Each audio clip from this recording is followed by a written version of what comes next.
29절에 있는 말씀 같고요.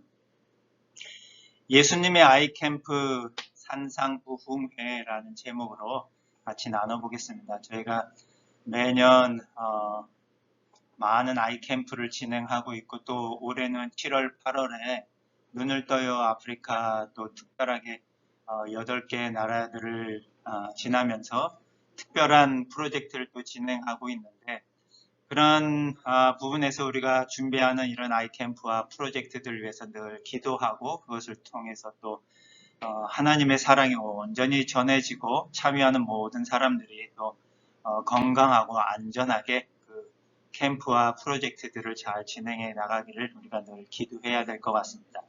오늘은 특별히 마태복음 15장 29, 39절까지 있는 말씀 같고 예수님이 진행하신 그런 사역 가운데 우리가 진행하고 있는 이런 아이캠프와 좀 비슷하다라는 그런 부분들을 생각해 보면서 우리가 말씀을 봤으면 좋겠습니다.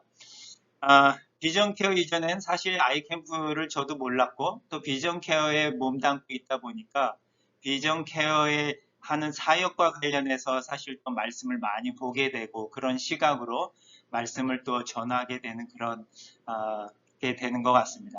오늘 말씀 같이 읽어드리겠습니다. 예수께서는 그곳을 떠나 갈릴리 바닷가를 지나 산에 올라가 앉으셨다. 많은 사람이 무리지어 예수께 왔다.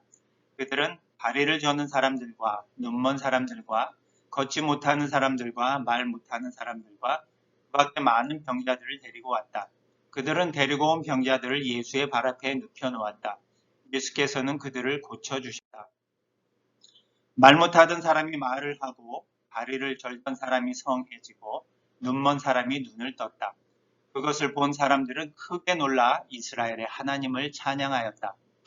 예수께서는 제자들을 불러 말씀하셨다. 저 사람들이 나와 함께 있은 지가 벌써 사흘이나 되었다. 그런데 먹을 것이 없어 굶고 있으니 몹시 가엾구나. 그들을 굶긴 채 집으로 돌려보내고 싶지 않다. 그랬다가는 돌아가는 길에서 쓰러질지도 모르겠다. 제자들이 예수께 말하였다. 이런 외딴 곳에서 어떻게 더 많은 사람들이 먹을 빵을 구하겠습니까? 예수께서 제자들에게 물으셨다. 지금 가지고 있는 빵이 몇 개나 되느냐? 제자들이 대답하였다. 빵 7개와 작은 물고기 몇 마리가 있습니다. 예수께서 사람들에게 땅에 앉으라고 명하셨다. 그러고 나서 빵 7개와 물고기를 손에 드시고 하나님께 감사를 했다. 예수께서는 빵을 떼어 제자들에게 나눠주기 시작하셨고 제자들은 그 빵을 다시 사람들에게 나누어 주었다. 사람들은 모두 배불리 먹었다. 먹고 남은 것을 제자들이 모아 광주리에 담아보니 7광주리에 가득 찼다. 여자와 아이들을 빼고도 음식을 먹은 사람이 4,000명이나 되었다. 예수께서는 사람들을 돌려보내시고 난 다음 배를 타고 마가단 지역으로 가셨다. 우리가 잘 알고 있는 칠병이어라고 하는 그런 사건입니다. 오병이어와 비슷한 내용의 그 기적이 또 한 번 기록이 되어 있는데 어떤 사람은 오병이어하고 칠병이어 다른 것이 무엇일까? 똑같은 내용이 왜 2번 기록되었지? 라고 생각할 수도 있는데 이것은 서로 다른 내용의 또 서로 다른 기적을 보여주신 내용입니다. 우리가 다음에 16장을 보게 되면 나오는데 예수님께서 떡 5덩이로 5,000명을 먹인 일, 그 다음에 떡 7덩이로 4,000명을 먹인 일에 대해서 분명히 서로 다르게 말씀하시고 계시거든요. 그 기적을 베푸셨던 예수님이 서로 다른 기적을 베푸셨다고 말씀하셨는데 이것은 동일한 기적이 아니라 서로 다른 기적입니다. 그래서 오늘 이 내용 갖고 같이 말씀 한번 나누겠습니다. 오늘 시작하는 29절에서는 예수께서 그곳을 떠나서 갈릴리 바닷가를 지나 산에 올라가 앉으셨다라고 되어 있는데 그곳이라고 하면 저희가 지난주에 봤던 예수님께서 두로와 시돈 지역에 가난한 한 여인을 향하여 그 마음을 품고 가신 그 내용을 우리가 보았는데 바로 그곳을 떠나셨다라고 하면 오늘 지금 옆에 지도에 나와 있는 것처럼 두로와 시돈 지역을 떠나서 밑에 데가볼리라는 지역을 지나 갈릴리 호숫가로 다시 돌아가시는 그런 긴 사역의 여정입니다. 그래서 병행 구절이 있는데 마가복음 7장에 보니까 예수님은 두로 지방에서 나와 시돈과 데가볼리 지방을 거쳐 갈릴리 바닷가로 돌아오셨다라고 되어져 있습니다. 그래서 오늘 칠병이어의 이 기적이 일어난 곳은 바로 갈릴리 호수 동편 지역에 있는 산에서 지금 일어나고 있는 그 내용입니다. 이곳은 주로 이방인들이 또 많이 몰려 있는 지역이었고요. 이 데가볼리라는 지역 자체가 이방인들이 많이 사는 지역입니다. 그래서 이방인을 위한 사역들을 쭉 하고 계시면서 지금 이제 갈릴리 호수 건너편 동쪽에 있는 산 어느 지역에 올라가 앉으셨다라는 그런 말씀입니다. 곳에 예수님이 오셨다라는 내용을 소식을 들은 많은 사람들이 어떻게 행하였냐면 다리를 저는 사람들, 눈먼 사람들, 걷지 못하는 사람들, 말 못하는 사람들과 그 밖에 많은 병자를 예수님께 데리고 왔다라고 합니다. 지금 보시겠지만 다리를 절거나 눈이 멀거나 걷지 못하는 사람들을 그 예수님이 계신 산에까지 데리고 가는 거 혼자서는 결코 가지 못하는 그런 사람들입니다. 이 사람들을 누군가가 가족들 중에 또 친구들 중에 누군가가 데리고 예수님이 있는 곳에 데리고 갔는데 그 목적은 하나였겠죠. 예수님을 통해서 치유의 그런 놀라운 기적을 받고 싶은 사람들입니다. 저희가 아이 캠프를 하는 이유도 그곳에 있는 많은 안 질환으로 고통받고 힘들어하는 그 사람들을 고치기 위해서 그곳에 가고 저희가 아이 캠프 갔을 때 많은 사람들이 소문의 소식을 듣고 그 아픈 사람들을 데리고 오는데 혼자 오는 사람도 있지만 많은 사람들이 누군가의 도움을 받아서 같이 옵니다. 가족들이랑 같이. 왜냐면 앞을 잘 못 보는 사람들도 많이 있고 거동이 힘든 사람들도 많이 있기 때문에 이렇게 많은 병자들을 누군가와 함께 가족들과 친구들과 함께 데리고 오는 그런 놀라운 일들이 지금 이제 시작되고 있습니다.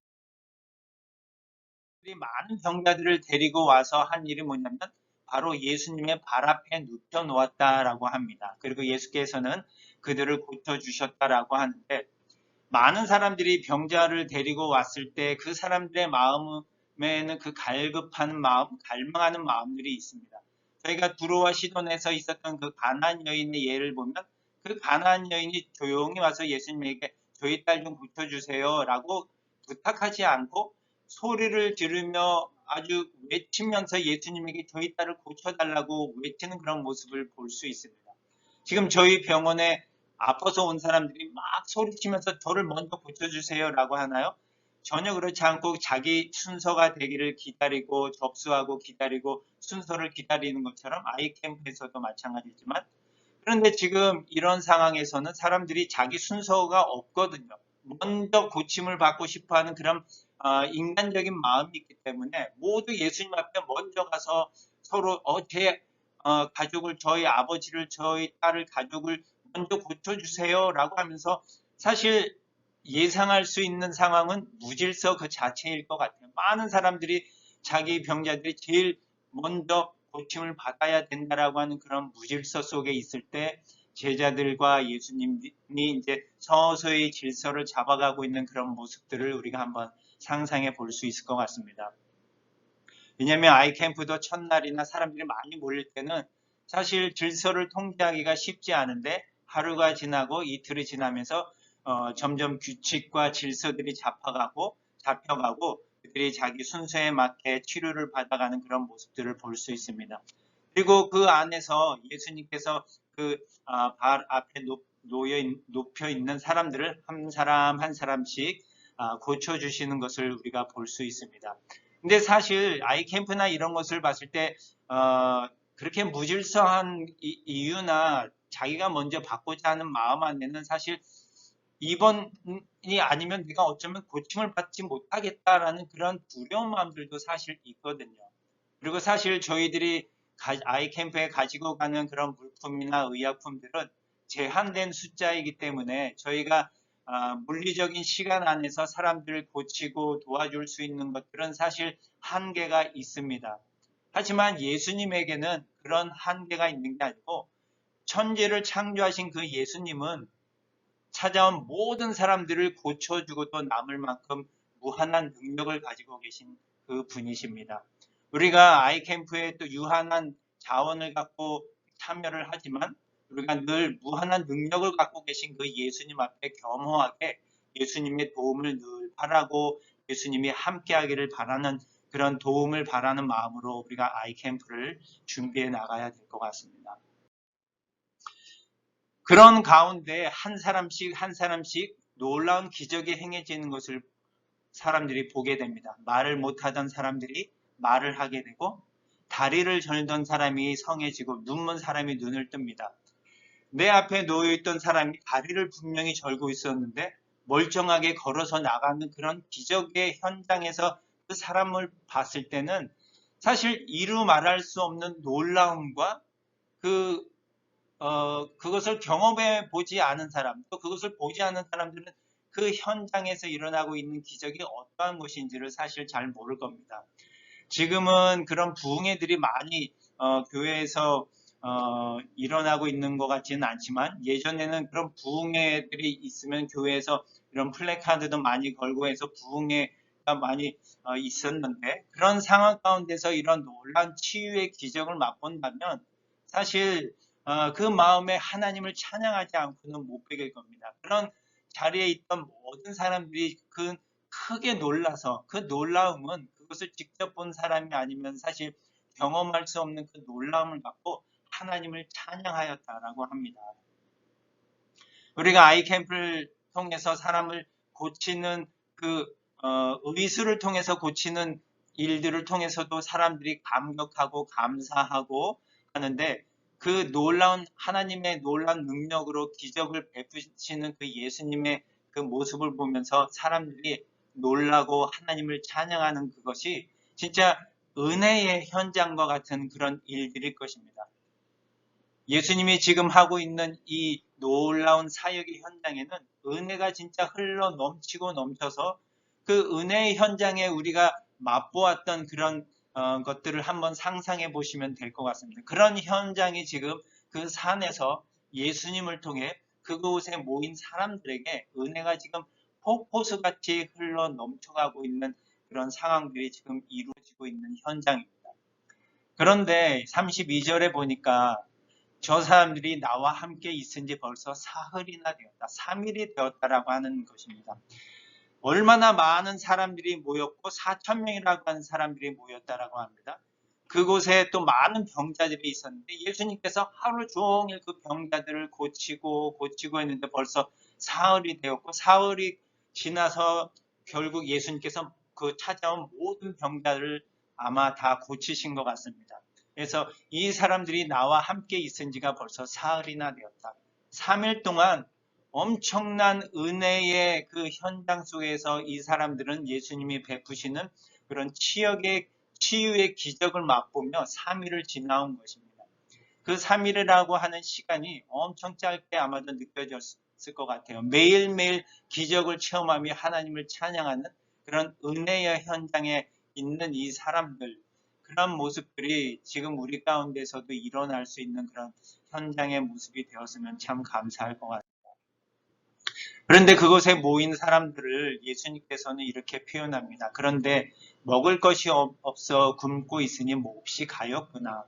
그곳에 있는 사람들을 연민의 마음으로 그 사람들을 불쌍히 여기고 가엾게 여기시는 예수님의 마음을 우리가 볼 수 있습니다. 그들을 굶긴 채 집으로 돌려보내지 않았다.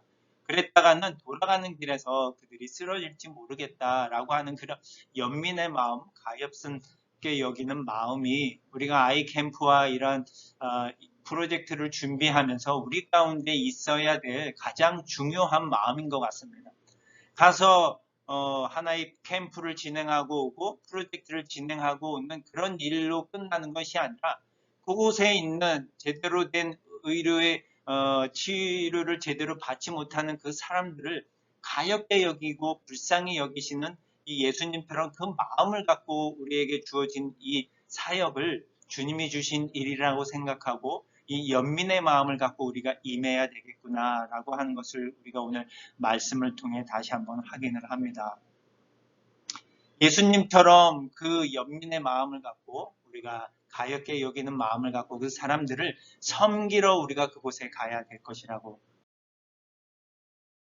그렇게 연민의 마음을 갖고 예수님께서 제자들에게 가지고 있는 빵과 물고기를 들고 감사를 드리고 나눠줬을 때 모든 사람들이 배불리 먹었고 음식을 먹은 사람이 4,000명이나 되었다라고 합니다. 그래서 우리가 그런 치유와 그런 것을 베풀지만 사실 실질적으로 물리적으로 이렇게 먹을 수 있는 것들을 많이 제공하지는 못하는 그런 상황일지라도 그들에게 그런 최대한으로 우리가 가진 것들을 또 불쌍히 여기는 마음을 갖고 나누어 줄 수 있는 그런 시간들이 되어 그들을 진정으로 배불리게 하고 또 하나님이 주신 은혜로 저들을 배불리게 하고 충만케 하는 그러한 은혜로운 시간들, 우리의 아이 캠프들이 예수님의 그런 시간들처럼 이루어졌으면 좋겠습니다. 그리고 마지막 병 고침을 받고 배불리 먹은 사람들은 과연 예수님을 누구라고 생각하면서 그 현장을 떠났을까요? 라고 하는 것을 한번 생각해 봤으면 좋겠습니다. 39절 마지막 구절에 이렇게 기록되어져 있습니다. 예수께서는 사람들을 돌려보내시고 난 다음 배를 타고 마가단 지역으로 가셨다. 3일 동안 엄청난 기적의 현장 속에서 은혜를 폭포수처럼 경험하고 맛보고 하나님을 찬양한 그 사람들, 하나님의 영으로 충만했다고 하는 그 사람들, 더군다나 예수님이 주신 빵으로 배불리 먹은 그 사람들은 과연 그 예수님을 누구라고 생각했을까요? 그리고 3일이 지나서 예수님께서 그 사람들을 돌려보냈을 때 그 사람들의 발걸음을 한 걸음 한 걸음 옮기면서 이 사람들은 과연 예수님을 누구라고 생각하면서 갔을까라는 생각을 해봅니다. 그리고 예수님은 젊은 사람들 말대로 쿨하게 그 사람들을 그냥 돌려보내고 배를 타고 다른 지역으로 또 다른 사역을 하러 가십니다. 예수님의 베푼 이 기적을 통해서 다른 복음서에서는 나중에 이 사람들이 예수님을 만났을 때 왕으로 삼고 싶은 그 마음들이 다 속에 있었다라고 합니다. 놀라운 기적과 은혜를 맛본 이 사람들을 쿨하게 돌려보내시고 그 사람들에게 무언가를 얻으려고 하지 않으신 예수님의 이 모습, 그냥 배를 타고 또 다른 사역을 위해 발걸음을 옮기시는 이 예수님의 모습을 보면서 아이 캠프를 하고 그 사람들에게 많은 것을 나눠주고 베풀어줬지만 그냥 그것으로 그치고 우린 또 다른 사역을 위해서 또 이동하고 그 사람들에게 무언가를 얻으려고 하는 것이 아니라 예수님이 그들에게 은혜를 베풀고 구원하러 오시고 나눠주러 오신 것처럼 저희도 우리에게 주신 것을 우리가 나눠주고 베풀어주고 또 주어진 다른 사역으로 옮겨가면서 사역을 진행하는 그러한 마음을 갖고 우리에게 주어진 일들을 잘 감당해 나가는 저와 여러분들이 되었으면 좋겠습니다. 기도하시겠습니다.